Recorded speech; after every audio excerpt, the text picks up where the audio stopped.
The voting hacking village, according to its organizers, had an exciting 3 days at DEF CON 26 in Las Vegas this past weekend. DEF CON is the largest hacking conference in the world, bringing together a wide range of hackers, corporate IT professionals, policymakers, and others interested in computer security and related issues. The voting village at DEF CON, which made a huge splash in its debut last year when pretty much every voting system they made available to hackers was penetrated within minutes of opening its doors.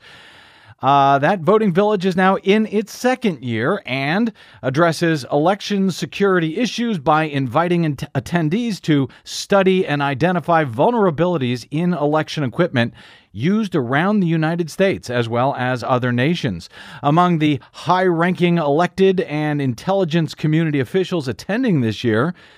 was Rob Joyce, a senior leader at the NSA and a former Trump White House cyber czar. Joyce lauded the efforts of those gathered there, saying in a statement published by the Voting Village organizers, quote, "Believe me, there are people who are going to attempt to find flaws in those election machines, whether we do it here publicly or not. So I think it's much more important that we get out, look at those things, and pull on it," he said. Not everyone was as delighted about the effort, including the nation's largest private voting machine company, the vendor named Election Software and Systems, Inc. They're better known as ES&S. They supply about 40% of the voting, voter registration, and vote tabulation systems to public election jurisdictions around the nation. The company sent an email to their election official customers just before the event, warning them not to pay too much attention to whatever happens this year at DEF CON's Voting Village,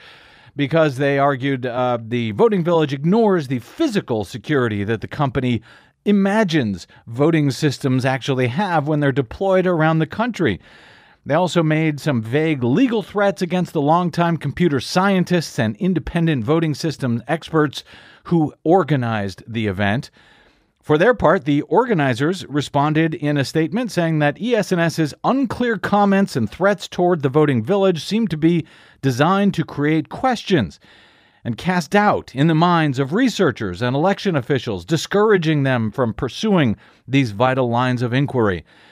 The organizers said at a time when there is significant concern about the integrity of our election system, the public needs now more than ever to know that election equipment has been rigorously evaluated and that vulnerabilities are not just being swept under the rug. Well, over the course of the 3 days, thousands of hackers, over 100 election officials, and about 50 children helped to identify and exploit various vulnerabilities within the election ecosystem. The voting village was dramatically expanded this year after the huge splash it made last year, bringing so many of the security warnings we have been yelling and screaming about for about 15 years to a much broader audience that was finally recognized by many in the corporate media. The expansions this year included not only more voting machines, but also end-to-end voting infrastructure, including a voter registration database and election results reporting websites. This year's Voting Village featured hands-on experience with at least 9 different types of voting equipment, including voting machines, electronic poll book systems, and election-related security appliances, almost all of which are in use in elections today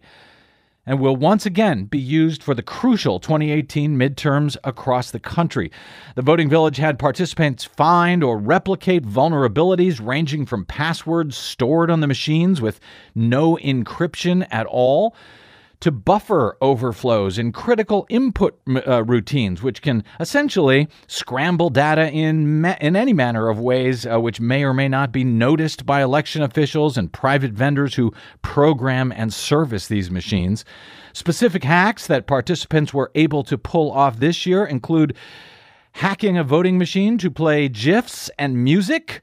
the discovery of almost 2,000 files, including MP3s of Chinese pop songs hidden among the operating system files of one voting machine, hacking a mock election so that an unlisted candidate received the most votes, hacking an email ballot so that the recorded vote was different from what was selected and emailed, and an 11-year-old child hacked a replica Secretary of State website within 10 minutes.